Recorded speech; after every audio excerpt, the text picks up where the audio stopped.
Hello everyone, thanks for watching another Eagle Eye Productions video, and today marks the 300th video on this channel. We've been making videos since, let's see, December 2008, it's a long time ago. Actually started making car reviews in 2015, so that's almost 10 years ago I started with this type of content. And well, we're at video 300 right now, so we do something special.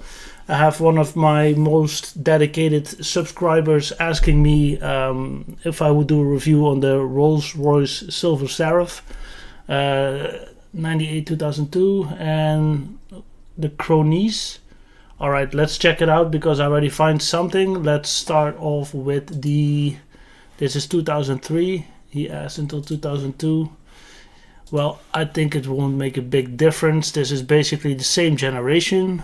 This car was also in the movie Layer Cake, a British kind of crime crime movie with Daniel Craig, James Bond basically. Hey, is the car gone? Gotta be kidding me. Is it gone? It's sold? Let's see if we can still get some pictures on it. Here the pictures are still up. Okay, so 2003, a little over 50,000 kilometers. Still asking, yeah, close to 56,000 in euros. Looking good. Barely no kilometers, so hopefully that's all still true. This has the 5.4 liter V12. This was before, I think, what was it, BMW? Yeah, BMW acquired Rolls-Royce. Bentley was acquired by Volkswagen later on. So I think this is before BMW. So this is still really British. Yeah, look at this front. I mean, I remember the rap videos in the early 2000s. When you had this type of car with the chrome wheels on it, you were the man. Yeah, is this a wise investment? I don't think so. Parts will be difficult, and if they are available, they will be expensive. Repairs are expensive. Of course, the V12 will not be economical, not even back then, but especially now. But that being said, you don't buy a car for all these things. It's basically a private jet on wheels. It's relatively fast, but it's well insulated, and it's basically sitting in, yeah, let's call it a British gentleman's club, you know. You can tell this is a bit like what Mercedes-Benz also used to have to adjust the chairs, but they put it here in the center console. All chromed out, nice buttons, and this is quite high-tech for the early 2000s. Mind you, this car is 2003. I think this model came out in 2000. Navigation, very primitive. This was before smartphones. Back then we all had a Nokia. And yeah, but it looks in great condition nonetheless. Yeah, this car was well kept. I'm not sure what the history is behind it. Service history is of course important. You want to see when it was purchased and by who, and what it was used for basically. Yeah, who buys cars like these? I remember there was a politician back in the day that was a very successful businessman, and he transitioned into politics. And also back then we had Audi and BMW and Mercedes-Benz to chauffeur politicians around, but he insisted on using his own car, and this is the car he drove around in. And this is just a status symbol. It's quite refined, well insulated, very comfortable on longer journeys. So this is the Silver Seraph from 2003, and that's the only one that I find here in the Netherlands, as you can see. I don't think it will make a difference if we are going to select 98 to 2002. Then you can see 0. Alright, so only one here, covered it. Here we go at the Corniche. Maybe you want the same, because if I don't put any build years, model years in it, then I will end up with the 10 results, and let's see if we go for the same timeline what I will end up with, because I think that's what you're asking me to do. Let's see, I end up with 4. Okay, so I think this is kind of the same look, but it is a little bit different. You see, 2000 is when they already had this kind of shape, so I think they are from the late 90s or really 2000. Let's start with the most expensive one here. Very low mileage it does, and it's actually convertible, which makes it more expensive, I suppose. I don't like the convertible, but this front, this grille and everything, it's still, 25 years later, it's still looking very appealing, I would say. But of course, it's This is a car you drive around in the south of France or in Italy with, when it's summertime, and you drive to your ranch, and you're looking at, and you try to taste some wine because you have the wine stocks over there overlooking the mountains, that kind of stuff. This looks like an SL Goldwing 1955 Mercedes, so I think this is indeed the cool classic club. Car looks spotless. I mean, beige leather interior with wood is always a very nice combination. Yes, it looks a little bit like an old people's car, but it doesn't matter. I mean, this doesn't appeal to the 20-year-old. Of course, this appeals to the successful businessman who made it in life and who's a little bit older and just wants something special. Miles an hour and kilometers an hour. So I'm not sure if this is standard or this comes from the United States. Maybe it's imported from the United States to back here. Here the lettering is already fading, which is a little bit strange for a low mileage car, but hey, could happen. Trip computer, outside temperature, funny gauges. Yeah, it looks alright, but it's old. It's 25 years old, so it must have been standing somewhere for a long time. Okay, this apparently is the 8-cylinder, which has the 6.7 liter V8 producing around 330 horsepower. It is an import car, so it was imported. It's built in 2000, but apparently it was imported in 2000 as well. So I'm not sure why. I think these cars were available in the Netherlands as well. I think we had Rolls-Royce dealerships, maybe one or two. Not more. It's a very exclusive car, and it always will be. Very expensive, and still to this day they ask 140k for this car. But it's an absolute top spec. It's a convertible and low mileage, so apparently it's worth it. Not sure who would buy something like this, but this is a collectible basically. There's no other way around it. It's a very classic, relatively modern Rolls. Yeah, nice. The most expensive one. Let's go for the cheapest one. This is a 2001. Not sure why this is cheaper. Two-door. Not sure why there's a price difference. But here we go. We check this one out as well. Okay, they asked 100,000 euros for this car. Yeah, look at it. It's a classic. It's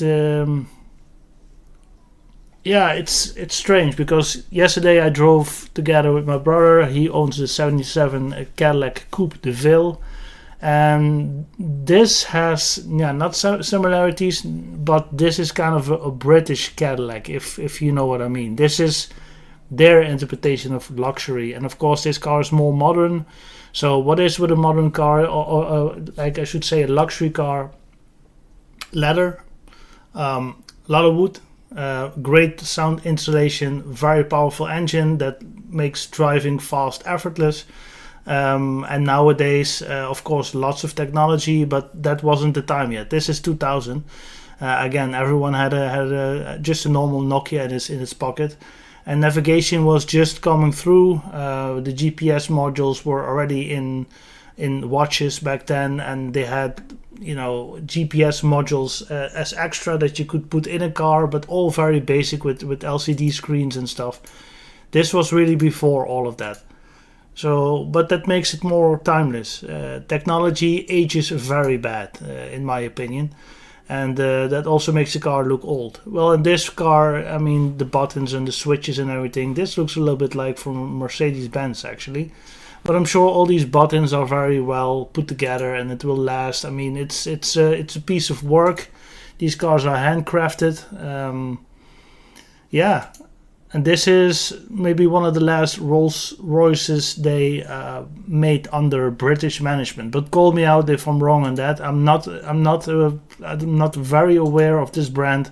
I just know that it was acquired by BMW, and later on they also used quite a lot of BMW engines and technique and stuff in the cars like this.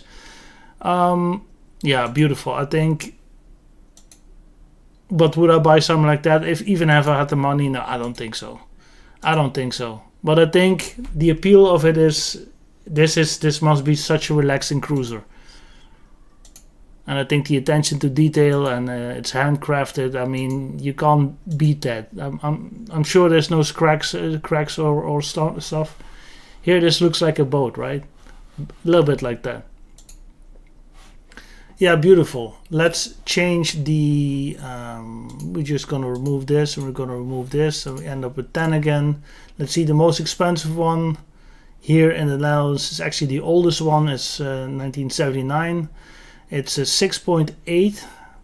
I suppose this is the V12 as well. It's a two-door convertible, and this is the older generation from the 60s even. Or what am I saying? From the 70s, and going into the 80s, I suppose.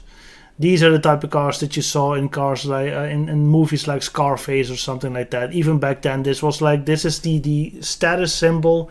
The same thing in America. When you get money, you buy yourself a Rolex. You know, you can have it on a t-shirt or maybe just some sneakers, but you have to have a Rolex, and people see that you have money and taste apparently. And I look at the same way to cars, especially this car. It just has the face of success. But look at this, the upholstery, I find that a little bit repulsive actually, but hey, it was the 70s. Fasten seatbelts, so it will detect if you did that or not.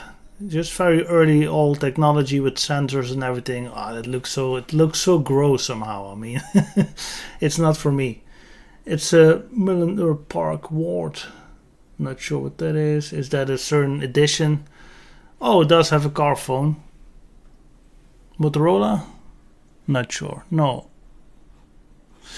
Well, nice. So could make telephone calls from the car. I'm sure that's fitted afterwards, but by the look of it, that's already early 90s. So this car, I didn't really look at the mileage. We'll do that later. Yeah, I'm not a big fan, to be honest. It's 1.5K, 150,000 in euros. Definitely collectible. Not sure if these will go up in price. Might be, might not be. Maybe some rich Chinese millionaire will buy it just to buy a piece of European heritage one day. Who knows? But I'm not sure if they will go up in prices. They are too complex. They're too heavy. And what are you going to do with it? Road trip it? This is collectible status. When you ask me. Alright, so we don't see the number of cylinders, but apparently it only has 300 horsepower. I don't think it will have a 6-cylinder. Yeah. Can we do a quick search? Because this is kind of ridiculous. Let's see. Yes.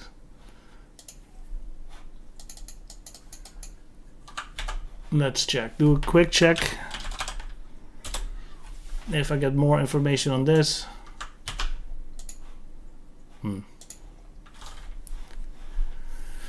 License plate information doesn't exist. What did I do wrong? Did I do something wrong? Just a quick check, guys.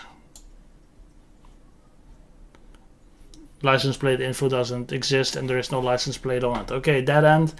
Alright. So this is the most expensive one here. I'm sure it's at least a V12. Let's go, and we saw this one. Let's go for the cheapest one here in the Netherlands. This is even older.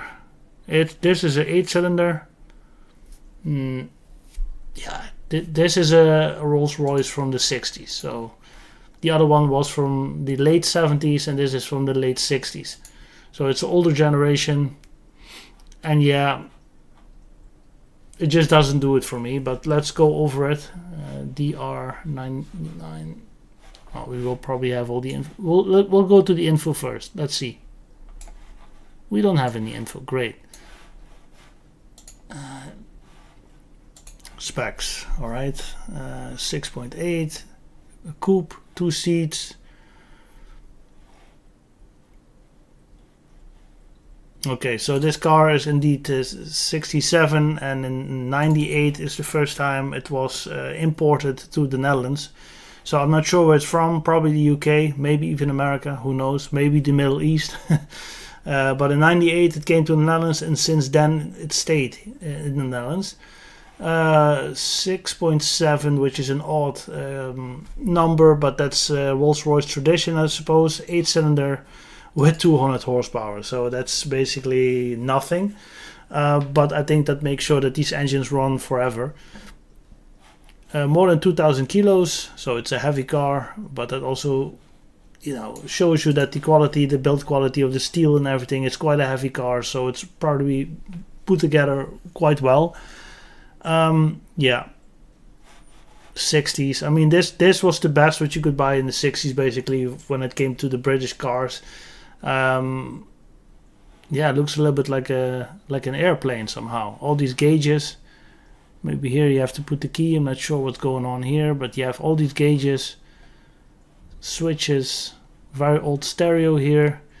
It's crazy to believe that this car is even 10 years older than the Cadillac of my brother. Yeah, 200 horsepower out of a 8-cylinder. Fantastic. Coolant temperature, fuel gauge, brakes, coolant. Oh, they have some warning lights here. Very red button. Yeah. But overall, look at the seats and look how much leather and how thick it is. I'm sure it's a great place to sit. The steering wheel I'm not too sure about, but hey, it's the 60s. Very well kept, actually. But guys, if something goes wrong with these type of cars, who has the knowledge, who has the techniques, who has the tools and the time? That's a little bit difficult. But you know, it could be standing in the museum, but it's quite an investment for almost 37k. Yeah, and then again, I find the one that we just started the video with from 2000 a little bit more appealing. It's not really for me, this. But this is a request from the subscriber. I'm a little bit more enthusiastic than last time, because I saw the video. Not only the audio was messed up, but also my commentary on it. So I redid it because it's the 300 video, and I think I owe you guys that. Well, thanks for watching. Hope you have a great week. And well, if you're in the mood for buying a Rolls-Royce, these are available at the moment. We're living in May 2025 right now, so you know where to look for it. Thanks for watching, and we'll see you in the next one.